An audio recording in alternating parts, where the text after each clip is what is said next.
गुरुजाम, महाजाम जैसे शब्द अब जल्दी ही मिलेनियम सिटी गुरुग्राम के इतिहास में दफन हो जाएंगे। आने वाले दिनों में आप अपनी सोसाइटी से निकलेंगे और सीधे वीआईपी गेट से मेट्रो स्टेशन में एंट्री कर जाएंगे।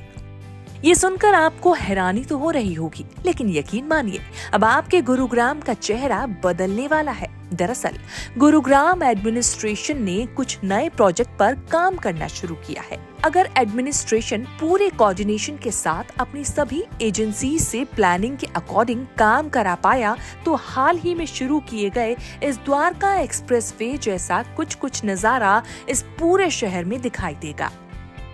इसके बाद गुरुग्राम में ट्रैफिक जाम, वाहनों के बढ़ते दबाव से संकरी हो चुकी सड़कें और जगह जगह बेतरतीब तरीके से की गई पार्किंग सब बीते दिनों की बात हो सकते हैं। गुरुग्राम एडमिनिस्ट्रेशन ने कई बड़े प्रोजेक्ट पर तेजी से काम करने का फैसला लिया है। हाल ही में GMRL और GMDA के बीच एक महत्वपूर्ण बैठक हुई, जिसमें कई बड़े फैसलों पर मुहर लगाई गई है। एक एक करके सड़क से लेकर सोसाइटी तक पर असर डालने वाले इन फैसलों की हम आपको विस्तार से जानकारी देंगे। तो बस आप बने रहिए हमारे साथ और इस वीडियो को ध्यान से देखते रहिए। सबसे पहले बात करते हैं गुरुग्राम के सेक्टर 10 में बस डिपो की, जहां पर एक मेट्रो स्टेशन भी प्रस्तावित है। इस बस डिपो को अब बस टर्मिनल में तब्दील करने का फैसला लिया गया है। यहाँ पर लोग मेट्रो और शहर में सफर करने के लिए बस की सुविधा का भी फायदा उठा सकेंगे। बैठक में अंडरपास और सड़कों को चौड़ा करने के आइडियाज पर भी डिस्कशन किया गया।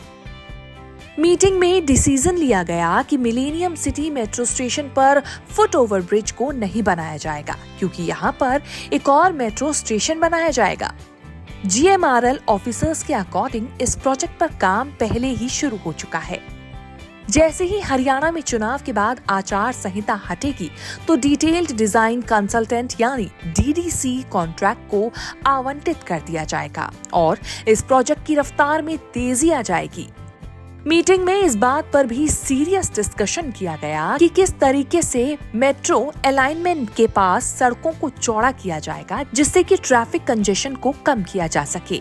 इसके अलावा गुरुग्राम के अलग अलग विभागों को निर्देश दिए गए हैं कि वो GMRL की यूटिलिटीज से जुड़ी ड्राइंग्स को पेश करें।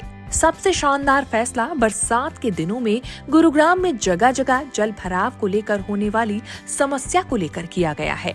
अब गुरुग्राम की सभी एजेंसियां इस जल जमाव को रोकने के लिए मिलकर काम करेंगी।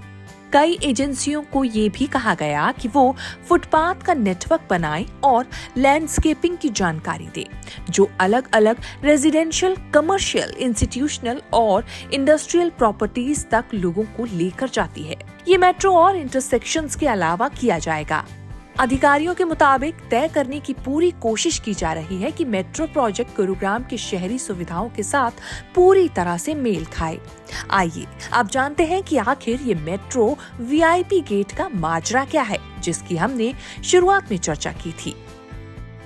दरअसल मेट्रो स्टेशंस के नजदीक बने हुए फ्लैट्स, कमर्शियल प्रोजेक्ट और कॉर्पोरेट ऑफिसेज का अलाइनमेंट कुछ इस तरह से होगा कि उनको स्टेशन तक जाने में दिक्कत नहीं होगी। उनके लिए नए गेट और एक्सेस पॉइंट बनाने की तैयारी की जा रही है। इससे मेट्रो स्टेशन तक कारों की आवाजाही में रोक लगेगी।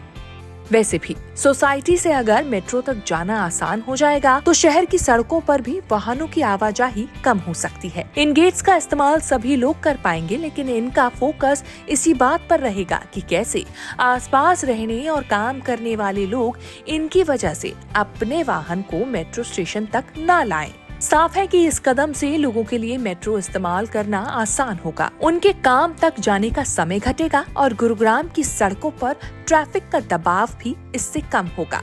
आपको हमारा ये वीडियो कैसा लगा, इस बारे में कमेंट करके हमें जरूर बताएं। इसके साथ ही अगर वीडियो आपको पसंद आया हो तो इस वीडियो को लाइक करें, शेयर करें और चैनल को सब्सक्राइब जरूर करें। हमारे अगले वीडियोस को तुरंत देखने के लिए बेल आइकन दबाना ना भूलें, जिससे आपको नोटिफिकेशन मिले और आपको हमारी हर वीडियो समय पर मिल पाए।